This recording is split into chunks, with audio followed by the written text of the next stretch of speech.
Les manifestations antigouvernementales ont repris le 16 juillet 2024 au Kenya après 2 semaines de pause. Dans la capitale Nairobi, à Mombasa et Eldoret, ville natale du président William Ruto, des manifestants ont exigé des réformes au niveau des comtés. Désormais, une partie de la population réclame la démission du chef de l'État kényan malgré des mesures d'apaisement à l'instar du limogeage de la quasi-totalité du cabinet le 11 juillet 2024. Dans le même temps, le président Ruto a renoncé au projet d'augmentation des impôts de 2,7 milliards de dollars dans la loi de finances 2024.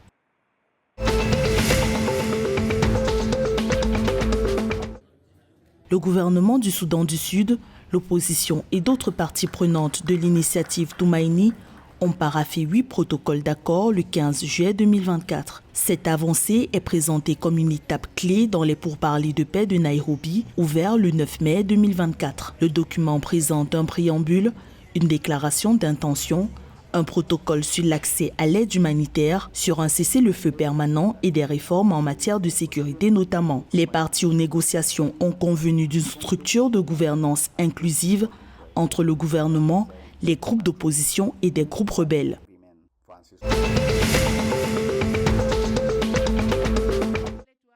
Le 16 juillet 2024, la présidente de la Tanzanie, Samia Suluhu Hassan, a inauguré la route portuaire Sumbawanga-Matai-Kasanga, longue de 107,14 km. La mise en service de l'infrastructure routière va permettre de réduire la durée du trajet à 2 heures contre 24 heures auparavant. La route portuaire Sumbawanga-Matai-Kasanga relie la région aux pays voisins et devrait stimuler considérablement les échanges commerciaux, en particulier depuis la région à vocation agricole.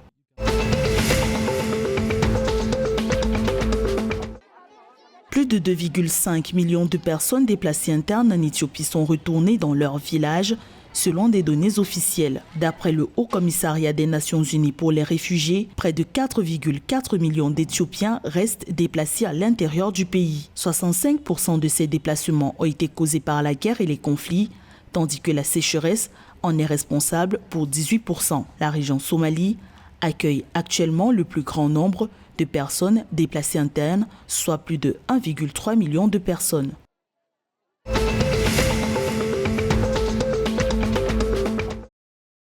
Au terme d'un stage de préparation le 14 juillet 2024, le coach Fred Mudola a désigné 28 joueurs qui vont représenter l'Ouganda à la Coupe d'Afrique de rugby masculine 2024.